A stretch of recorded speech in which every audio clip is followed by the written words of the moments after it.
పోగొట్టుకున్నానని నాకు ఫోన్ చేశాడు ఒక మా ఏరియా నుంచి, తెలుగుదేశం కార్యకర్త. సో ఇది అన్ని పార్టీల్లో ఉంటుందండి. కార్యకర్తలు చాలా ఏరియాలో డబ్బులు పోగొట్టుకొని జైలుకి వెళ్ళి ఉన్న చోట నాయకులేమో పిలిపిరు, వాళ్ళని మాట్లాడరు, ఎవరో అక్కడ ఉన్న వాళ్ళని సరిగ్గా ట్రీట్ చేయరు. సో అలాగా కింది స్థాయిలో అలా ఉంది, పై స్థాయిలో కూడా విజయసాయి రెడ్డి లాంటి వాళ్ళకి అది ఉంది. ఎప్పుడైనా కూడా పీపుల్ మేనేజ్మెంట్ అనేది రాజకీయాల్లో వెరీ ఇంపార్టెంట్. అంటే ఎవరిని ఎట్లా చూడాలి, ఎవరికి ఎంత ఇంపార్టెన్స్ ఇవ్వాలి, ఆ పీపుల్ మేనేజ్మెంట్ దగ్గర జగన్ క్లియర్ గా ఫెయిల్ అయినట్టుగా మనకు అర్థమవుతుంది. సో అందుకనే ఈయన దూరం అయ్యాడు. ఇప్పుడైనా జగన్ కూడా ఈయన అవసరం. మరి ఈయన ఎందుకంటే ఒకప్పుడు షర్మిల ఫ్యామిలీని కూడా ఈయన డీల్ చేయగలడు, ఫ్యామిలీ ఇష్యూల్లో కూడా. ఎందుకంటే ఈయన ఫ్యామిలీకి కూడా అతి దగ్గర, అందరూ ఆ కుటుంబం మొత్తం ఈయనకి తెలుసు. సో ఇప్పుడు ఆయన ఫ్యామిలీకి కూడా దూరం అవడం, కొద్ది రోజులు ఈమె షర్మిలకు కూడా దగ్గరగా మాట్లాడడం, ఇవన్నీ కూడా మనకు కనబడ్డాయి. మరి ఇప్పుడు మళ్ళీ చేరితే మాత్రం జగన్కి అది ఖచ్చితంగా హెల్ప్ అవుతుంది, విజయసాయి రెడ్డికి కూడా హెల్ప్ అవుతుంది.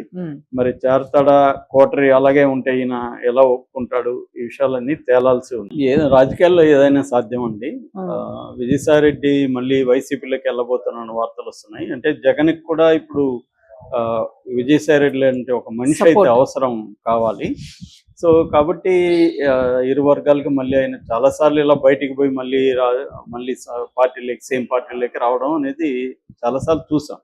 అంటే విజయసాయి రెడ్డి ఫస్ట్ వాళ్ళ రాజశేఖర రెడ్డి ఫ్యామిలీ, రాజారెడ్డి దగ్గర నుంచి కూడా విజయసాయి రెడ్డి వాళ్ళకి చార్టర్డ్ అకౌంటెంట్గా ఉన్నాడు, నమ్మకస్తుడుగా ఉన్నాడు. కంపెనీల్లో తర్వాత జగన్ కంపెనీల్లో రకరకాల అవకతవకలు జరిగినప్పుడు కూడా ఇతనే అన్నీ ఉన్నాడు. కాబట్టి అతను A2గా ఉండడం వల్ల జగన్ A1గా, ఇతను A1గా ఉన్నారు. కేసులో కూడా అక్రమాస్తుల కేసులో, డిస్ప్రపోర్షనేట్ ఆఫ్ అసెట్స్ కేసులో కూడా అతను ఉన్నాడు. సో అక్కడి నుంచి కూడా దాని తర్వాత రాజకీయాల్లో కూడా రాజ్యసభ సభ్యుడిగా ఆయన పనిచేసి ఢిల్లీలో లైజనింగ్ అంటే ఢిల్లీలో పార్టీ తరఫున ఒక స్ట్రాంగ్ పర్సన్ ఉండాలి, ఢిల్లీలో కేంద్రంలో అధికారంలో ఉన్న పార్టీతో దగ్గరగా ఉంటూ పనులు చేసి పెట్టుకోవడం, రాజకీయాల్లో వివిధ సందర్భాల్లో వివిధ విషయాల మీద మాట్లాడుకోవడానికి, అపాయింట్మెంట్లు ఇప్పించుకోవడానికి, ఇవన్నిటికీ అక్కడ ఉండాలి. అదంతా కూడా ఈయన ఉన్నాడు, అక్కడ ఉండి సమర్థవంతంగా నిర్వహించాడు. ఎందుకంటే బాగా లాంగ్వేజ్ రావడం, మనిషికి నాలెడ్జబుల్ పర్సన్, CA కాబట్టి నాలెడ్జబుల్ పర్సన్ కావడం, తర్వాత ఆయన అందరితో కూడా సంబంధాలు మెయింటైన్ చేయడం, తర్వాత ట్రబుల్ షూటర్గా కూడా ఉండడం, ఇవన్నీ కూడా చేశాడు. ప్రత్యక్ష రాజకీయాల్లో ఆయన పెద్దగా షైన్ కాలేదు, కానీ ఇట్లాగా జగన్కి నమ్మిన బొంటుగా ఉంటూ చాలా విషయాలు చక్కబెట్టుకొని ఢిల్లీలో చేసుకుంటూ వచ్చాడు.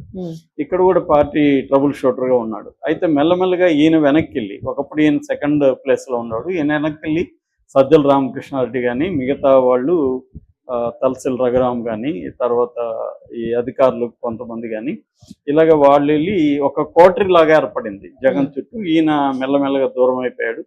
మళ్ళీ మధ్యలో కొద్ది రోజులు మళ్ళీ దగ్గరకు తీశాడు జగన్, మళ్ళీ దూరం అయిపోయాడు. ఇలాగ అవడంతో ఈయనకి మనస్తాపం వచ్చింది. ఈ లోపల కేసులు కూడా ఆయన మీదకి వచ్చాయి. సో ఈ వయసులో కేసులలో జైలుకి వెళ్ళాలన్న భయం కూడా ఆయనకు ఉండొచ్చు. జగన్ అదే ఆరోపించాడు, ఆయన భయపడే వెళ్ళాడని జగన్ ఆరోపించాడు. ఆయన దాన్ని కూడా ఖండించాడు, నేను భయపడలేదని. మేబీ ఉండొచ్చు, ఈ వయసులో మనం మళ్ళీ ఆల్రెడీ జైలుకి వెళ్ళి వచ్చాడు, సో ఈ వయసులో మళ్ళీ జైలుకి వెళ్ళాలేమో అని. ఎందుకంటే లిక్కర్ కేసు చాలా స్ట్రాంగ్గా ఉంది, ఈయన కూడా లిక్కర్ కేసులో ముద్దాయిగా ఉంటున్నాడు. సో ఈ సందర్భంగా ఆయన ఫస్ట్ ఏమో నేను అసలు రాజకీయాల్లోనే ఉండను, ఇంకా వెళ్ళిపోతున్నాను, నేను వ్యవసాయం చేసుకుంటాను అన్నాడు. మళ్ళీ వచ్చి వ్యవసాయం కాకుండా రాజకీయాల్లో మాట్లాడటం మొదలుపెట్టాడు. ఆ కేసుకు సంబంధించి మాట్లాడాడు, ఓపెన్ గానే జగన్ కోటరీ గురించి మాట్లాడాడు. సో ఇలాగా మాట్లాడుతూనే ఉన్నాడు. ఆయన బీజేపీలోకి వెళ్తాడని అందరూ కూడా అనుకున్నారు, కానీ బీజేపీ ఏమీ ఆయన దగ్గరికి ఏమి చేర్చినట్టుగా ఎక్కడా లేదు. తర్వాత తెలుగుదేశానికి ఇండైరెక్ట్ గా కూటమికి మంచి చేసే విధంగా కూడా కొంత మాట్లాడినాడు. అంటే కొన్ని ఫెయిలర్లు ఆయన వదిలినట్టుగా మనకు కనబడుతుంది. అంటే వేరే ఏదో ఒక పార్టీలో ఉండాలి అనేది. ఎందుకంటే కేసులు ఇంకా ఉన్నాయి, కేసులు ఉన్నాయి కాబట్టి ఆయన పొలిటికల్ పార్టీల అవసరం కూడా ఉంది. సో అందువల్ల కూడా ఆయన పూర్తిగా రాజకీయాల నుంచి విరమించుకోవడానికి కూడా కుదరదు. ఒక్కొక్కసారి ఏంటంటే పాయింట్ ఆఫ్ నో రిటర్న్ అంటారు. పాయింట్ ఆఫ్ నో రిటర్న్ అంటే ఒక దాంట్లోకి వెళ్ళిపోయినాక రిటర్న్ కాలేవు, ముందుకెళ్లాల్సిందే. సో రాజకీయాల్లో ముఖ్యంగా చాలా సార్లు ఏంటంటే కేసులు అవన్నీ ఉన్నప్పుడు నువ్వు రాజకీయాల నుంచి విత్డ్రా అయ్యి ఎక్కడో ప్రశాంతంగా బతుకుదాం అంటే కుదరదు. చాలా మంది అలాగే పరిటాల రవి ఫర్ ఎగ్జాంపుల్, ఆయన విత్డ్రా కావాలన్నా విత్డ్రా కాలేకపోయాడు. ఎందుకంటే ఆల్రెడీ అది పులి మీద స్వారీ అంటారు కదా, దిగితే పులి చంపేస్తుంది, దిగకపోతే పులి మీద పరిగెత్తుని ఉండాలి నీకు ఇష్టం ఉన్నా లేకపోయినా. సో అలాగా చాలా మంది రాజకీయాలకు వెళ్ళిపోయి ఇటువంటి వివాదాలు ఇరుక్కున్న వాళ్ళు బయటికి రాలేని పరిస్థితి. విజయసాయిరెడ్డి కూడా అదే వ్యవహారం. సో ఇప్పుడు ఆయన మళ్ళీ జగన్తో ఒక రహస్య మీటింగ్ బెంగళూరులో అయిందని ఒక వార్తలు వస్తున్నాయి. మళ్ళీ వైసీపీలోకి చేరబోతున్నాడు. ఇది ఫస్ట్ టైం కూడా కాదు, గతంలో కూడా ఈయన వెళ్ళిపోయినాక మళ్ళీ జగన్తో కలుస్తున్నాడు, వైసీపీలోకి రాబోతున్నాడు, బీజేపీలోకి వెళ్ళబోతున్నాడు, ఇలా రకరకాల కథనాలు వచ్చాయి. అయితే కొంత గ్యాప్ అయితే ఈయనకి జగన్కి మధ్య గ్యాప్ వచ్చిన మాట కూడా వాస్తవమే. ఈయన మధ్యలో బాలకృష్ణతో కలవడం, హీరో చనిపోయినప్పుడు ఇతను వెళ్ళి కలవడం, వాళ్ళ ఇంట్లో ఉండడం, ఇవన్నీ జరిగినప్పుడు చంద్రబాబుతో కూడా కూర్చోవడం, ఇవన్నీ జరిగినప్పుడు ఇతని మీద కొంత అనుమానాలు కూడా వచ్చాయి. తెలుగుదేశంతో క్లోజ్గా ఉన్నాడు, దాన్నంతా కూడా ఆయన క్లియరెన్స్ ఇచ్చారు.